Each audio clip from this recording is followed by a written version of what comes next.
Hey, moto wedenga. Yes, yes. Simba rapinda nyasi. Zwose zirwere zichapora zinu. No intinda here. Trillion% guaranteed. Mwenje murima ili ni wani kane simbare kuporesa zvose moto wedenga rinopisa zvinorayira muzitara Jesu zvose zvirwere zvapora mweya yekurara urombo kudya zvirwere zvese zvapora mazuva anoporesa nopfuura zvose zvichibatidza mwenje murima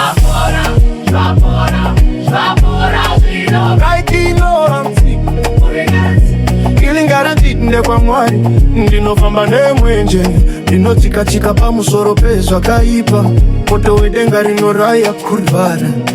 rinopinza upenyu chose zvirwere zvese zvakandivhara bora zvino nemoto wedenga cancer, kivi, diabetes, migraine zvichapora muviri wangu, mweya wangu, pfungwa dzangu zvapora chaizvo bora simuka mfambe muzita ra Jesu mwenje murima unopenya unopisa rima rose rakavanda handichazvirwara handichazochema handichazokundwa ndinemi pora zvose ndinodana moto waElija kuti udonhe pamusoro pezvakaipa zvirwere zvichapfuta zvichapora demjinga weche anopinza upenyu guru kane simba rekuporesa zvose nendiringewa rinopisa isimwarahira muzita ra Jesu zvose zvirwere zvapora mweya yekurara urombo kudya zvirwere zvese zvapora mazuva anoporesa nopfuura zvose zvichibatidza mwenje murima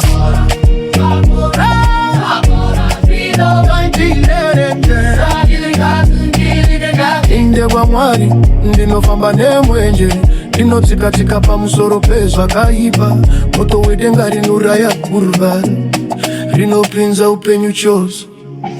chisungo chose chekurwara chemuri yangu pain, rose, depression, addiction, fatigue zvichapora nemazwi anoporesa ropa ra Jesu rinotaura bora simuka upenyu wakazara mwenje murima unopenya bright unopisa shadow yose kurwara ndinokashira ili nguru ra mweya mutsvene rinopisa sefuburno handina chandingataure baba vakaita zvikuru muupenyu hwangu zvose zvichapora